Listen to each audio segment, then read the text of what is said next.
Hi, welcome to Learn English and Practice with Marie.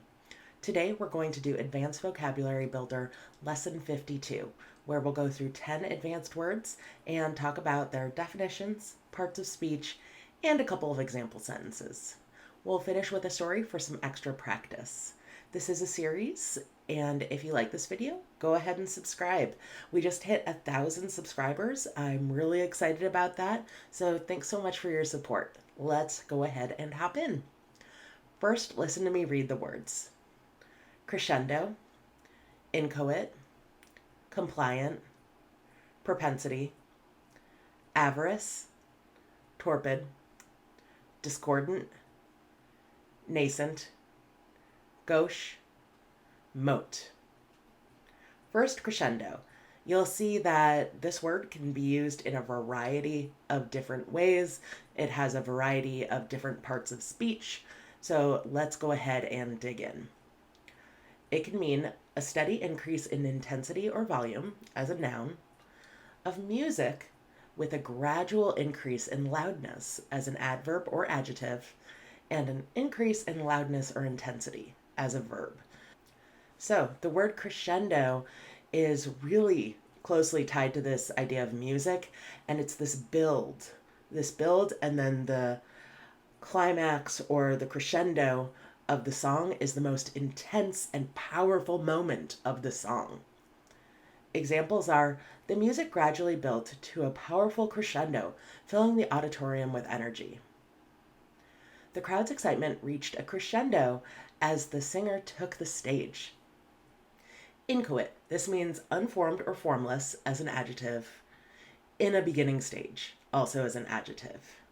So I would use this word to refer to something in its baby stages, a brand new sort of beginner stage.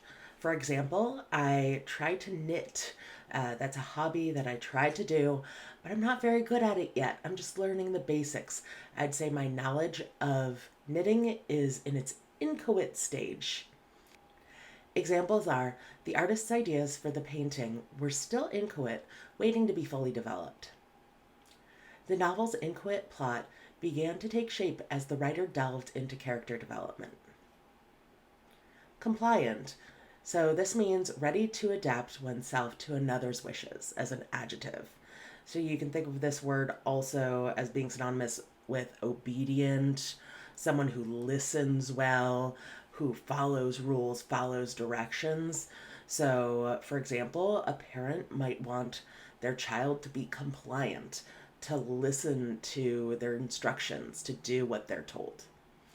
Examples are the new software was designed to be user-friendly and compliant with industry standards. The employees followed the company's safety protocols and were compliant with safety measures. Propensity. This is an inclination, preference. It's a noun. So, for example, I have a propensity to over-explain things. I'll explain things in great depth and detail, and that's just an inclination I have, whereas other people might give more simple and short explanations that are more direct. So you might have a propensity to do something too. For example, you might have a propensity to be slow to get up in the morning. So everybody can have these tendencies or propensities to be or act a certain way. Examples are, he had a natural propensity for leadership, often taking charge in group activities. Her propensity for learning languages allowed her to pick up new ones quickly. Avarice. This means excessive greed. It's a noun. So in Christian traditions, there are the 7 deadly sins. Avarice is one of them. It's this idea of being very greedy and hoarding resources, wanting more than you actually need, and keeping more than you actually need. There's a book and also a movie called A Christmas Carol with a character named Scrooge. Scrooge is cruel to his employees and keeps as much money as he can. Scrooge exhibits avarice. Examples are, the banker's avarice led him to make unethical decisions for personal gain. The avarice of the corrupt officials drained the country's resources, leaving the citizens impoverished. Torpid. This means lethargic, dormant, lacking motion. It's an adjective. So, someone or something that's moving slow, that isn't moving with any sort of urgency, could be described as torpid. For example, the animal, a sloth, could easily be described as torpid because it moves very, very slow and sleeps a lot. Examples are the torpid cat lay in the sun, enjoying the warmth without moving. His torpid response to the urgent situation surprised his colleagues, who expected quicker action. Discordant. This means not agreeing, not in harmony with. It's an adjective. So, a discordant situation is one where there's a lack of agreement, there's a lack of unity, there's something that's not quite gelling. Examples are the orchestra struggled to find harmony, producing a discordant sound during rehearsals. The room was filled with discordant voices as people expressed their conflicting viewpoints. Nascent. This means in the process of being born or coming into existence. It's an adjective. So, just like the word inchoate, this is referring to baby stages, brand new. Something that's nascent is just starting. So it can literally refer to a baby, but it can also refer to learning something new or a beginning stage.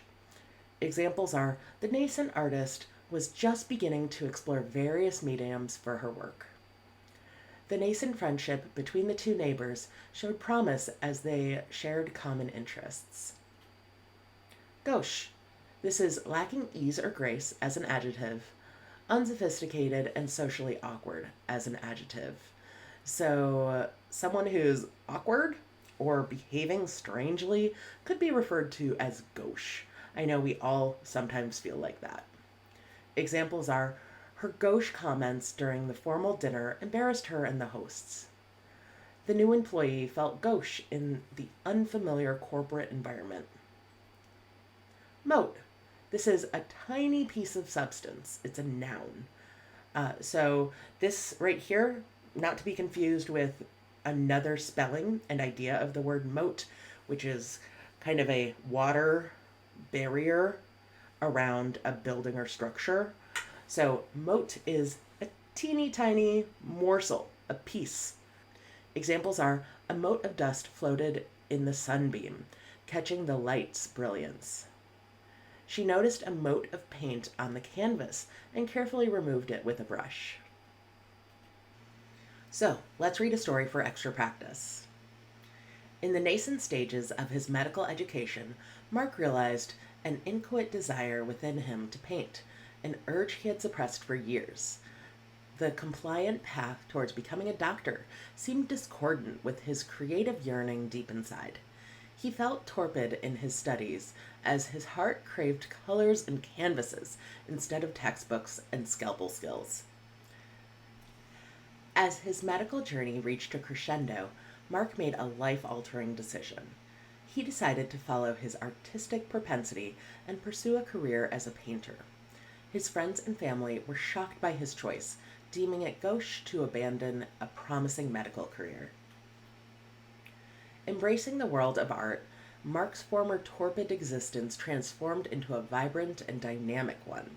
He immersed himself in his paintings, each stroke of the brush revealing the motes of creativity that had lain dormant within him. The avarice for wealth and prestige that often accompanied the medical field faded as he discovered the joy of creative expression. Mark's art career started in an inchoate manner, but he persevered. The compliant expectations of society were no longer a concern. With time, his work gained recognition, and his once discordant decision to leave medical school became a symphony of success. As his artistic journey flourished, Mark's heart swelled with a contentment, knowing that he had finally found his true calling amidst the crescendo of colors and emotions on his canvas. So, let's read these words one more time for extra practice.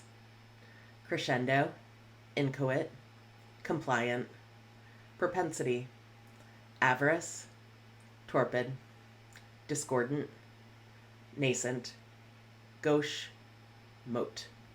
Great job today. And again, thanks so much for helping the channel reach 1,000 subscribers. I'll put playlists and videos right down here. And if you like this video, please subscribe for more. This is a series and this will continue. Thanks so much, and I will see you in the next video. Bye.